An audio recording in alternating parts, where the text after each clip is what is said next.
Good morning guys! Pakita ko lang sa inyo yung grapes ko. Ito yun guys, oh, hinog na siya. Yung iba hilaw pa. Pwede na kainin yung hinog na. Tamis to guys. Crispy at juicy. Ang variety nito is Baikonur. Baikonur grapes. Ano pa lang itong puno niya guys, may isang taon pa lang. Ito yung first fruit niya. Kung hindi lang dumaan maraming sunod-sunod na bagyo, mas marami pa sanang bunga to. Ayan guys, oh.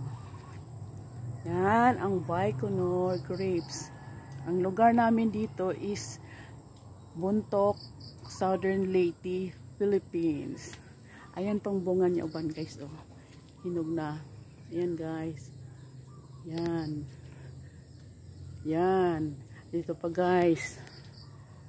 Yan. Pwede na yan kainin guys. Yun ang Baikonur grapes ko.